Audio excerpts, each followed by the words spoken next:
deeply bored. Hold on to your butts. It's a Death Star and a space crab that's also a Death Star.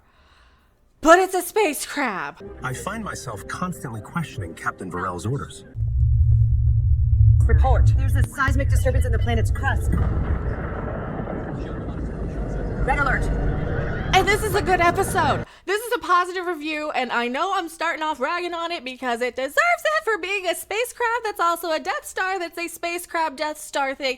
It literally eats the ship. It literally eats the ship like a crab. It goes nom nom nom nom nom nom nom like a crab. I am Mecca. Please subscribe to this channel. I really, really appreciate you as I'm still getting better and recovering from all the chemo and radiation and all that. Thank you so much for everything with the GoFundMe. If anybody else has anything that they could share or contribute, I really, really, really appreciate it. Bills are coming up soon, and I've been watching Star Trek to try and uplift. No. To feed my anger addiction. To find something to nitpick because it's been not great. But this is not a bad episode. It's got some really stupid moments, but this is actually a really good episode.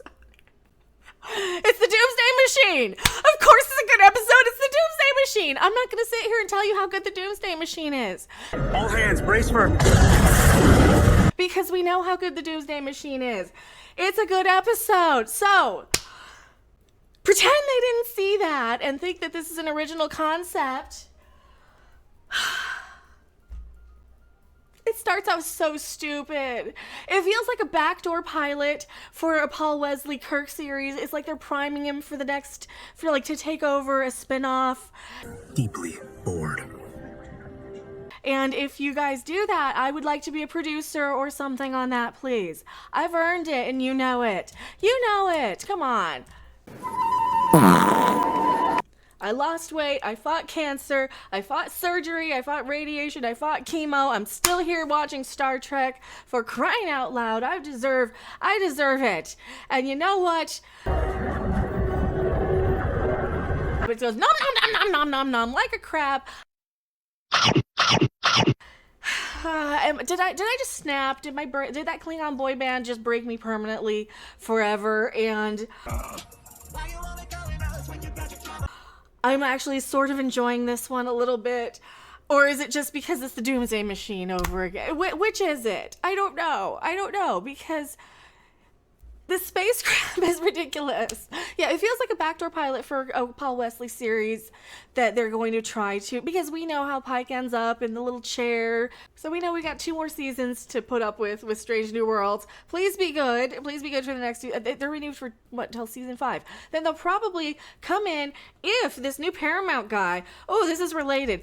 That new Paramount guy, Jeff Shell, whatever his name is, he's going to go in and cut a whole bunch of stuff. So maybe Star Trek, maybe bad new Star Trek, I don't know. I think they're trying to have a thing in development so that they can say, look, we have this in development though. We already have the actor. We already have the sets. We already have this and this and this and this. For a Paul Wesley Kirk series at some point.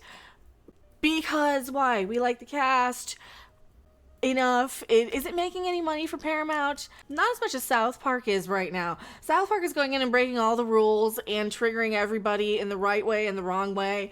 And I'm like, it's really inspiring me to bring out my inner Christy Gnome on Far Cry 4 over on Twitch. Follow me over there.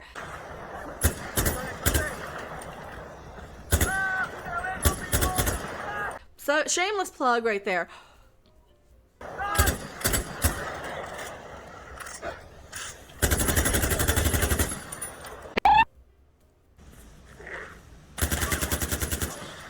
So they bring in Kirk in charge of the Farragut. They're observing a planet. He's doing the captain's log, crewman's log, whatever it is. Deeply bored. And he wants to argue with his captain. I know better. We should send people out there because what's the point if we don't take risks?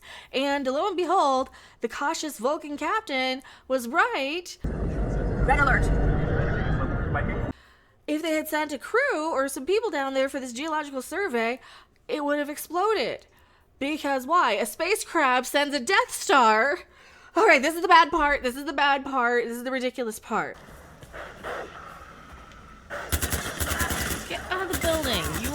inside animals. Spacecraft says Death Star, planet explodes. Planet go boom. Red alert.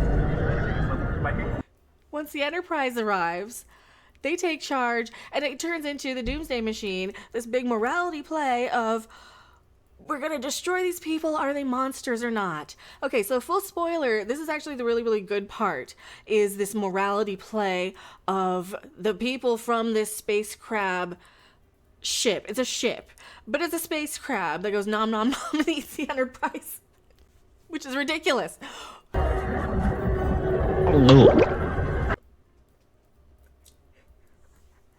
So while the Enterprise is inside of the space crab, most of the crew are over on the Farragut trying to repair that. So the Enterprise cannot communicate with each other, and they have to use Simka from Taxi. Oh my goodness, I have piloted many a starship with this. Who literally was around in the 80s, so in my headcanon, it's literally Simka from Taxi. She's just... This is a personal massager? This was once a state-of-the-art communicator. an alien, and that's why Ibida is like the secret keyword to the entire universe and everything. So, Ibida, they use an old telephone with a landline to communicate with each other because why? You have to plug it into the wall, but if people annoyed you, you put them on hold. The robots understand words and need to know bips and bops and misspellings and typos to know it's a real human being because robots don't typo in things. I don't know. Why do they use... Oh, because they're jammed. Because it was jammed. Transmitted cable to cable. Yes, which will insulate them from being jammed. She wires it with an Atari 26 crapping 100. They were 8-bit, but it was a good time on a Friday night. Simka wires this, and they're flying it with an Atari and a flight simulator controller. Port storm thrusters. Give me 10%. Una, number one, Rebecca Romaine, has the idea while she's on the phone. She leaves haircut hanging while she runs off and depressurizes the port bow or whatever to push that way. I don't remember which way it was. Depressurizes the hull to go that way, to avoid exploding, to get out of the space crab. Meanwhile, over on the Farragut, Kirk is trying to figure out how to destroy this space crab.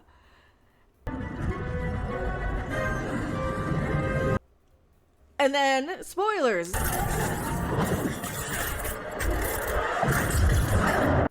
They unmask the people in the space crab, and they're human. They're not monsters. They're these Bioshock-looking things, but they're human, but they're monsters, because why wouldn't they just hail? Why wouldn't they just go, hey, hail, hello? Is this the most challenging game in the galaxy? It's inhuman. Say hi, wave something. Star Trek from Sega. I mean, a monster would just attack only. But hail, hail. It's inhuman. This is kind of where the episode does fall apart for me, though.